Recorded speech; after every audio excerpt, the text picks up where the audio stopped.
कमल कोमलांगम सीतासमारोपितु वामभागं पाणौ महासायक चारु चापम नमामि रामं रघुवंशनाथम। नीले कमल के समान श्याम और कोमल अंग हैं जिनके वाम अंग में माता सीता विराजमान है, जिनके हाथों में अमोघ बाण और सुंदर धनुष है, उन रघुवंश के स्वामी भगवान श्री राम को मैं दंडवत प्रणाम करता हूँ। हर्षों का ये एक ऐसा पवित्र और पावन स्थल है जहाँ पर भगवान राम का दरबार लगता था। इसी आधार पर इसको हर्षों कहा जाता है, क्योंकि ये भगवान का चौका रह चुका है, भगवान का यहाँ पर चबूतरा रह चुका है, भगवान की सभा लगती थी, भगवान का ये मंच था। भगवान राम वनवास के दौरान यहाँ पर निवास किए थे और ये एक ऐसी जगह है जो ऐतिहासिक, पौराणिक, धार्मिक रूप से देखा जाए तो बहुत ही महत्वपूर्ण जगह है। ये वाल्मीकि रामायण के अनुसार ये जो रामायण काल है उसमें ये दक्षिणापथ की सीमा यहीं से शुरू होती थी, दक्षिण कौशल राज्य की सीमा यहीं से शुरू होती थी और दंडकारण्य की भी यहीं से सीमा शुरू होती थी। आज आधुनिक भारत में जो छत्तीसगढ़ राज्य है उसकी सीमा भी यहीं से शुरू होती है और जो नवगठित नवनिर्मित एमसीबी जिला है उसकी भी सीमा यहीं से शुरू होती है। छत्तीसगढ़ के उत्तरी छोर में स्थित यह जो स्थल है ये भगवान राम का एंट्री पॉइंट है, जहां से भगवान राम ने दंडकारण्य में प्रवेश किया था और अपना पहला निवास यहां पर बनाया था। ये मवई नदी के किनारे स्थित है। छत्तीसगढ़ सरकार ने राम वन गमन पथ को विकसित करने के लिए उसको एक सांस्कृतिक, धार्मिक धरोहर के रूप में जनता के सामने लाने के लिए जो ये विकास कार्यक्रम रखा है उसमें यहाँ पर काफ़ी डेवलपमेंट्स भी हो रहे हैं। यहाँ पर भगवान राम की 25 फीट ऊंची प्रतिमा का अनावरण होने वाला है और जिस प्रकार से रामचरितमानस में अरण्यकांड में पूरा इस स्थान का वर्णन है, वनवास के समय भगवान राम ने क्या किया, कहाँ रहे, उसका पूरा उसमें जानकारी मिलती है रामचरितमानस में। उसमें लेकिन रामचरितमानस में गोस्वामी तुलसीदास जी ने सिर्फ एक ही बार पूरे अरण्यकांड में दंडक वन का नाम लिया है। दंडक वन प्रवेश प्रभु करहूं, उग्र साप मुनिवर कर हरहूं। सिर्फ एक ही चौपाई में उन्होंने दंडक वन का नाम लिया है। लेकिन दिलचस्प बात यह है कि महर्षि वाल्मीकि ने अरण्यकांड की शुरुआत में पहला श्लोक ही दंडकारण्य से चालू किया है। प्रविश्यतु महारण्यम दंडकारण्यम आत्मान तदर्श रामो दुर्धर्षः तापस आश्रम मंडलम।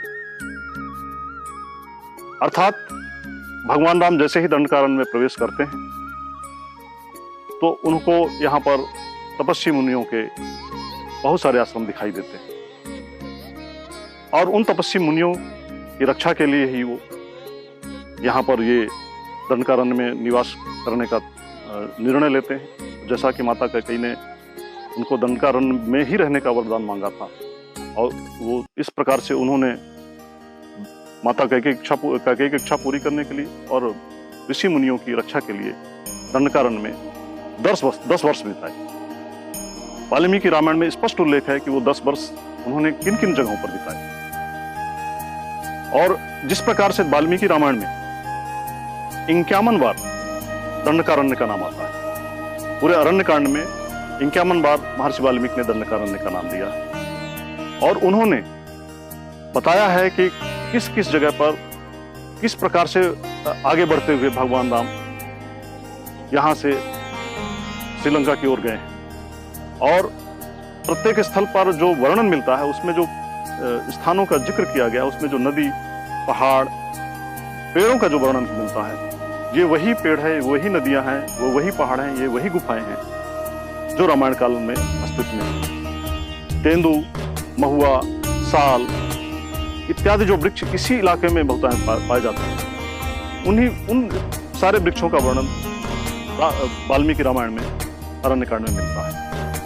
और जिस प्रकार से आज की युवा पीढ़ी हर इतिहास, पौराणिक या धार्मिक बातों पर प्रमाण खोजती है, तो उसको यहाँ आकर कोई प्रमाण खोजने की जरूरत नहीं है। अगर ऐसे व्यक्ति जिनको रामायण में वर्णित स्थानों का, रामायण में वर्णित कथा का प्रमाण चाहिए, तो वो हरचोका नामक स्थान पर आए और यहाँ से अरण्यकांड में जो वर्णित है, जो स्थान वर्णित है, वो जो एंट्री पॉइंट है भगवान राम का, यहाँ से भगवान राम एंट्री करके कैसे कैसे दंडकारण्य में धीरे धीरे आगे बढ़ते हैं, उसके लिए उनको कुछ भी प्रमाण की आवश्यकता नहीं। जहाँ से भगवान राम ने दंडकारण्य में कदम रखा था और यहाँ पर उन्होंने अपना पहला निवास स्थान बनाया था। इस जगह पर भगवान राम लंबे समय तक रुके थे और वाल्मीकि रामायण चूंकि एक ऐतिहासिक ग्रंथ है, धार्मिक होने के साथ साथ ऐतिहासिक प्रमाण इसमें सबसे अधिक मिलते हैं। इस ग्रंथ में इतिहास का दस्तावेजीकरण किया गया है। एक ऐसा इतिहास लिखा गया है जिसको कहानी के रूप में लिखा गया है। इतिहास को कहानी के रूप में लिखने का जो श्रेय जाता है महर्षि वाल्मीकि को जाता है। उन्होंने यहाँ पर ये बताया है कि किस प्रकार से इन जंगलों में मुनि लोग निवास करते थे, तपस्या करते थे, ऋषि मुनियों का यहाँ पर जमावड़ा रहता था और भगवान राम यहाँ पर उनकी रक्षा हेतु उपस्थित हुए। उन्होंने उनको तपस्या के लिए अनुकूलित वातावरण बनाया और राक्षसों से उनकी रक्षा की। दिलचस्प बात यह है कि तुलसी रामायण में जब माता कैकेयी राजा दशरथ से 2 वरदान मांगती हैं, तो वो कहती हैं, सुनो प्राण प्रिय भावत जी का, देहु एक बर भरत ही टीका, मांगो दूसर बर कर जोरी, पूर्वहु नाथ मनोरथ मोरी, तापस वेश विशेष उदासी, 14 वर्ष राम वनवासी। इस रामचरितमानस में जो 2 वर मांगे गए हैं, उसमें पहला वर भरत के लिए राजगद्दी था और दूसरा वर भगवान राम के लिए वनवास। लेकिन रामचरितमानस में ये उल्लेख नहीं है कि कौन से वन में कहां पर जाके रहना। महर्षि वाल्मीकि ने ये स्पष्ट किया है कि भगवान राम को कौन से वन में जाके रहना। तो उन्होंने जो श्लोक के माध्यम से कहा है, 9 पंच वर्षाणि दंडकारण्यम आश्रितः, चीराजिन्धरो धीरो रामो भवतु तापसः, भरतो भजता मध्य यौवराज्यम कंटकम। गौरतलब बात यह है कि माता कैकेयी ने राजा दशरथ से जो 2 वर मांगे थे, उसमें गोस्वामी तुलसीदास ने लिखा है कि भगवान राम को जाकर वन में रहना है, लेकिन महर्षि वाल्मीकि ने लिखा है कि भगवान राम को दंडकारण्य नामक वन में रहना। 14 वर्ष तक भगवान राम को दंडकारण्य नामक वन में रहना। तो इस प्रकार से जो क्लैरिटी है वाल्मीकि रामायण में, वो उसमें पूरा प्रमाणीकरण है, पूरा घटनाओं का सजीव सचित्र विवरण है, जिसमें आसानी से कोई भी व्यक्ति ये समझ सकता है, जान सकता है कि रामायण काल में जो घटनाएं हुई हैं, जो स्थल वहां पर वर्णित है, वो कहां पर है। और हरचोका एक ऐसी जगह है कि यहाँ आने पर कोई प्रमाण की आवश्यकता नहीं है। यहाँ आने पर स्वयं प्रमाण मिल जाता है कि भगवान राम यहाँ पर निवास करते थे और उन्होंने यहाँ पर जो 17 कक्षाएं इसमें इन गुफाओं में, उसमें से 12 कक्षों में उन्होंने शिवलिंग स्थापित किए, क्योंकि वो शिव के उपासक थे। इसलिए उन्होंने जहाँ भी निवास किया वहाँ पर शिवलिंग की स्थापना की। और ये जो 12 शिवलिंग यहाँ पर स्थापित हैं, उन्हें 12 ज्योतिर्लिंगों का प्रतीक भी माना जाता है। हरचोका स्थित प्राकृतिक आवास जो भगवान राम का आश्रय था, उसमें जो 17 कक्ष हैं, वो इधर यहाँ से एक सीरियल से शुरू होते हैं और इस गुफा के पीछे स्थित भाग तक जाते हैं। और यहाँ पर भगवान राम ने एक लंबा समय व्यतीत किया और जैसा कि उनके वनवास में शर्त थी कि वो किसी भी प्रकार के मानव निर्मित आवास में नहीं रह सकते थे, इसलिए उन्होंने इस स्थान पर मवई नदी के किनारे जो ये प्राकृतिक आवास मिला उसको अपना आश्रय बनाया और यहाँ लंबा समय व्यतीत किया। इसमें जो वाल्मीकि रामायण में अरण्य कांड में हर स्थल का जहां पर उन्होंने निवास किया उसका विस्तृत विवरण दिया गया है।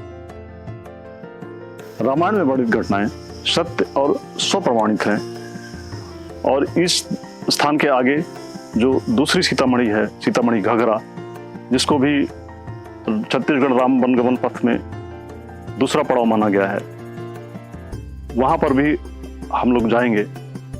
और इसके बाद जो सीतामढ़ी छतौड़ा है, जिसको छत्तीसगढ़ राम वनगमन पथ में तीसरा पॉइंट माना गया है, वहां पर भी हम बताने का प्रयास करेंगे कि किस तरह से इन वनों में भगवान राम ने अपने वनवास के महत्वपूर्ण 10 वर्ष व्यतीत किए। राम वनगमन पर्यटन परिपथ का ये पहला पॉइंट हरचोका, सीतामढ़ी हरचोका के बाद अगला पॉइंट सीतामढ़ी घाघरा, उसके बाद अगला पॉइंट सीतामढ़ी छतौड़ा। ये तीनों पॉइंट नवनिर्मित मनेंद्रगढ़, चिरमिरी, भरतपुर जिले में आते हैं। अगले वीडियो में हम इन पॉइंट्स पे मिलेंगे। तब तक के लिए नमस्कार, जय जोहार, जय छत्तीसगढ़।